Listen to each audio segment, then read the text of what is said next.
Pharma village కాదు పారిశ్రామిక corridor అంటూ మాట మార్చిన సీఎం రేవంత్ రెడ్డిపై బీఆర్ఎస్ వర్కింగ్ ప్రెసిడెంట్ కేటీఆర్ నిప్పులు చెరిగారు. నరం లేని నాలుక ఏదైనా మాట్లాడుతుందంటూ రేవంత్ రెడ్డిపై కేటీఆర్ మండిపడ్డారు.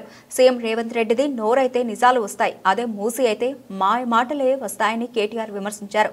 పిల్ల చేష్టలు, గారడి మాటలు, లక్ష్యం లేని చర్యలతో రాష్ట్రాన్ని ఆగం చేస్తున్నాడంటూ ఆగ్రహం వ్యక్తం చేశారు. నీ ప్రభుత్వం విడుదల చేసిన గెజెట్ నోటిఫికేషన్ కొడంగల్లో భూసేకరణ ఫార్మా విలేజ్ల కోసం అని స్పష్టంగా వెల్లడిస్తోంది. ఫార్మా క్లస్టర్ ఏర్పాటు చేస్తామని పలుమార్లు పలు వేదికల మీద ప్రకటనలు చేస్తేవి అని మండిపడ్డారు కేటీఆర్. తొండలు గుడ్లు పెట్టని భూములు అంటూ బాతాకాన్ని కొడితివి. మీ అన్న తిరుపతి లగచర్ల చుట్టుపక్కల గ్రామాల్లో తిరిగి ప్రైవేటు సైన్యంతో పోలీసు బలగాలతో కలిసి భూములు ఇవ్వాలని రైతులను బెదిరించలేదా? ఎదురు తిరిగిన రైతుల మీద అక్రమ కేసులు పెట్టి జైళ్లకు పంపి అక్రమ నిర్బంధం అణిచివేత కొనసాగించడం లేదా? ఇంత చేస్తూ ఇప్పుడు అక్కడ పెట్టేది ఫార్మాసిటీ కాదు ఇండస్ట్రియల్ కారిడార్ అంటూ మాట మార్చి ఎవరిని పిచ్చోళ్లను చేస్తున్నావు? చెప్పేటోడికి వినేవాడు లోకవా అన్నట్లు అబద్ధాలతో అధికారంలోకి వచ్చిన నువ్వు అబద్ధాలతోనే కాపురం చేస్తూ కాలం వెల్లదిస్తున్నావని రేవంత్ రెడ్డిపై కేటీఆర్ విరుచుకుపడ్డారు. సంపన్న వర్గాల దాకా ప్రతి ఒక్కరు కూడా ఇవాళ బాధపడుతున్న రోజు కాంగ్రెస్ ప్రభుత్వంలో తెలంగాణలో కనబడుతూ ఉంది.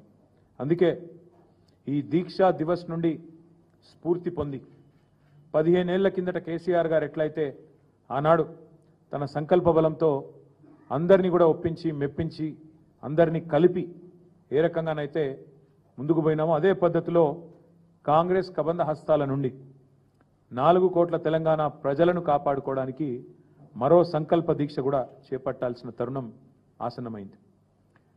ఆనాడైనా ఈనాడైనా ఏనాడైనా తెలంగాణకు పెద్దలు ప్రొఫెసర్ జయశంకర్ గారు ఇప్పుడు చెప్పేది స్వీయ రాజకీయ అస్తిత్వమే శ్రీరామ రక్ష అని చెప్పేది.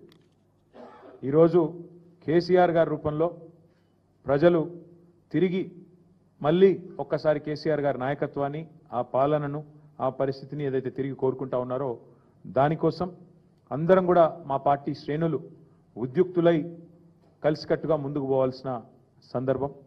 29 నవంబర్ మా అన్ని జిల్లా పార్టీ కార్యాలయాల్లో పెద్ద ఎత్తున దీక్షా దివస్ కార్యక్రమాన్ని నిర్వహించబోతా ఉన్నాం.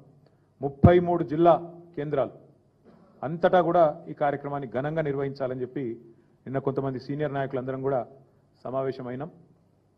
కేసీఆర్ గారి నాయకత్వం ఉద్యమంలో కానీ అదేవిధంగా పరిపాలనలో కానీ ఏదైతే ఒక చెరగని ముద్ర వేసిందో దాన్ని మళ్ళీ గుర్తు చేసుకుంటూ అక్కడి నుంచి స్ఫూర్తి పొంది మళ్ళొక్కసారి 2 జాతీయ పార్టీలకు బుద్ధి చెప్పే విధంగా కదం తొక్కుతాం. 29 నవంబర్ నాడు దీక్షా దివస్తో తెలంగాణ వ్యాప్తంగా మా పార్టీ శ్రేణులు ఎక్కడికక్కడ కదం తొక్కాలని చెప్పి కూడా విజ్ఞప్తి చేస్తూ ఈ కార్యక్రమానికి అన్ని జిల్లాలకు కూడా సీనియర్ నాయకులను ఇన్ఛార్జీలుగా నియమిస్తూ ఉన్నాం. ఎమ్మెల్సీలు ఉన్నారు, మాజీ ఎంపీలు ఉన్నారు, కొంతమంది ప్రస్తుత ఎంపీలు, సీనియర్ నాయకులు ఎవరెవరైతే ఉన్నారో వారందరి లిస్టు కూడా మీకు అందజేస్తాం. వారందరినీ ఇన్ఛార్జీలుగా నియమిస్తూ ఉన్నాం. వారు 26 తారీఖు నాడు ప్రతి జిల్లాలో కూడా జిల్లా ముఖ్య నాయకులు కార్యకర్తలతో అన్ని జిల్లాల్లో కూడా సమావేశాలు నిర్వహించడం జరుగుతుంది. 29 కార్యక్రమానికి దీక్షా దివస్కి సన్నాహక సమావేశం 26 నాడు ప్రతి జిల్లాలో కూడా జరుగుతుంది. దాని తదనంతరం 27, 28 కార్యక్రమాలు కూడా చేసుకొని 29 నాడు దీక్షా దివస్ని ఘనంగా నిర్వహించబోతా ఉన్నాం. ఎక్కడైతే కేసీఆర్ గారు అల్టిమేట్గా తన దీక్షను ఫలవంతం చేసి ఆనాడు తెలంగాణ ప్రజల దశాబ్దాల కోరిక అయిన తెలంగాణ రాష్ట్రాన్ని సాధించడంతో డిసెంబర్ 9 నాడు ముగించారు.